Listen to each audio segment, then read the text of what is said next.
Hello, welcome to സാംസ് കിച്ചനെറ്റ്. ഇന്ന് നമ്മൾ തയ്യാറാക്കുന്നത് ഒരു പായസമാണ്. സദ്യയിൽ ഒഴിച്ചുകൂടാനാവാത്ത ഒന്നാണ് പായസം. പലതരം പായസങ്ങൾ നമ്മൾ കഴിച്ചിട്ടുണ്ട്. എന്നാൽ പെട്ടെന്നൊരു പായസം ഉണ്ടാക്കാൻ തോന്നിയാൽ ഉടൻ വരുന്നത് സേമിയ പായസമായിരിക്കും. ഞാനിവിടെ സേമിയ പായസം കാരമലൈസ് ചെയ്താണ് തയ്യാറാക്കുന്നത്. ഇത് പായസത്തിന് നല്ലൊരു നിറവും രുചിയും നൽകും. അപ്പോൾ നിങ്ങളെൻ്റെ ചാനൽ ആദ്യമായിട്ടാണ് കാണുന്നതെങ്കിൽ പ്ലീസ് ഒന്ന് സബ്സ്ക്രൈബ് ചെയ്തേക്കണേ. വീഡിയോ ഇഷ്ടപ്പെട്ടാൽ ലൈക്ക് ചെയ്യുക, ഷെയർ ചെയ്യുക. അപ്പോൾ നമുക്ക് നേരെ തന്നെ പായസം തയ്യാറാക്കാം. അതിനായി ആദ്യമേ നമുക്ക് സേമിയ വറുത്തെടുക്കാം. ചൂടായ പാനിലേക്ക് 1 ടേബിൾ സ്പൂൺ നെയ്യ് ഒഴിക്കാം. ഇതിലേക്ക് സേമിയ ചേർത്ത് കൊടുക്കാം. ഇനി ഇത് നമുക്ക് വറുത്തെടുക്കാം. ഇത് ഒരുപാട് ഫ്രൈ ചെയ്തെടുക്കേണ്ട.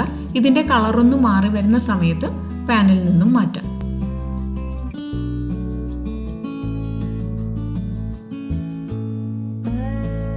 ഈ പായസത്തിൽ ഞാൻ ചവ്വരി ചേർക്കുന്നുണ്ട്.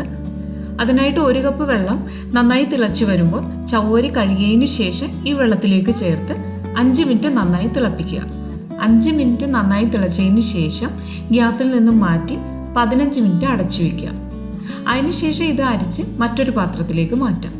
ചവ്വരിക്ക് ഒരു 90% വേവ് മതി. ബാക്കിയുള്ള വേവ് പായസത്തിൽ കിടന്ന് വെന്തു വന്നോളൂ. ചവ്വരി ഓപ്ഷണലാണ്. ചവ്വരി ചേർക്കുമ്പോൾ പായസത്തിന് ഒരു തിക്നെസ് കിട്ടും. അതുപോലെ തന്നെ ഇത് പായസത്തിൻ്റെ കൂടെ കഴിക്കുവാനും നല്ലൊരു രസം തന്നെയാണ്. ഇനി നമുക്ക് പഞ്ചസാര കാരമലൈസ് ചെയ്തെടുക്കാം. അതിനായിട്ട് 5 ടേബിൾ സ്പൂൺ പഞ്ചസാരയാണ് എടുത്തിരിക്കുന്നത്. ഇനി ഇതിലേക്ക് 2 ടേബിൾ സ്പൂൺ വെള്ളവും കൂടി ചേർത്ത് ലോ ഫ്ലെയിമിൽ വെച്ച് ഇത് നമുക്ക് കാരമലൈസ് ചെയ്തെടുക്കാം.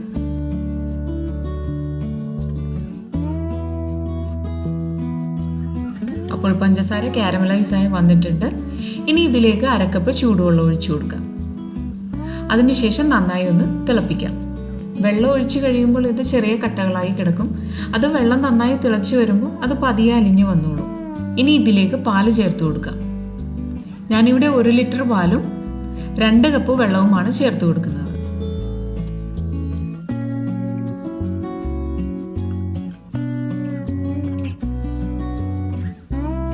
പാല് നന്നായി തിളച്ചു വരുമ്പോൾ ഇതിലേക്ക് മധുരത്തിന് ആവശ്യമായ പഞ്ചസാര ചേർത്ത് കൊടുക്കുക.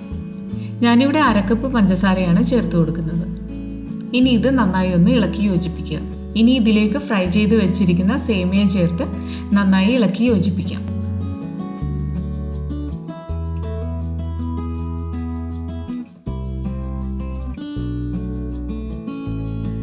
അതിനുശേഷം ഇതിലേക്ക് ചവ്വരി കൂടി ചേർത്ത് ഇത് നമുക്ക് നന്നായിട്ട് വേവിച്ചെടുക്കാം.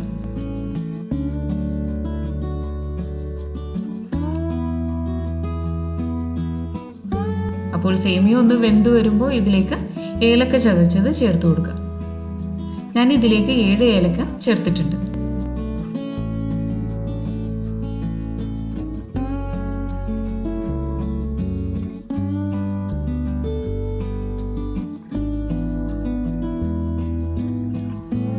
അപ്പോൾ പാലെല്ലാം കുറുകി സേമിയ പാകത്തിന് വേവായി വന്നിട്ടുണ്ട്. ഇനി നമുക്ക് ഗ്യാസ് ഓഫ് ചെയ്യാം. അതിനുശേഷം ഇതിലേക്ക് കാഷ്യൂ നട്ട്സും ഉണക്കമുന്തിരിയും നെയ്യിൽ വറുത്ത് ചേർക്കാം.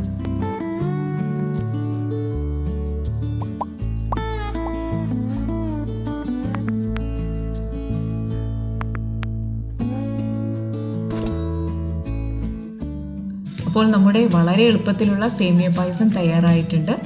സേമിയ പായസം ഇരിക്കും തോറും കുറുകി വരും. ഒരുപാട് തിക്കായാൽ കുറച്ച് പാല് തിളപ്പിച്ച് ചേർത്ത് കൊടുത്ത് ഇത് ലൂസാക്കിയെടുക്കാം. ഇതൊരു 1/2 മണിക്കൂറിന് ശേഷം സെർവ് ചെയ്താൽ അത്രയും നല്ലത്. അതുപോലെ തന്നെ ഇത് ഫ്രിഡ്ജിൽ വെച്ച് തണുപ്പിച്ച് കഴിച്ചാൽ അതിൻ്റെ രുചി ഒന്ന് വേറെ തന്നെയാണ്. അപ്പോൾ നിങ്ങളെല്ലാവരും ഇത് ട്രൈ ചെയ്ത് നോക്കുക. Thanks for watching.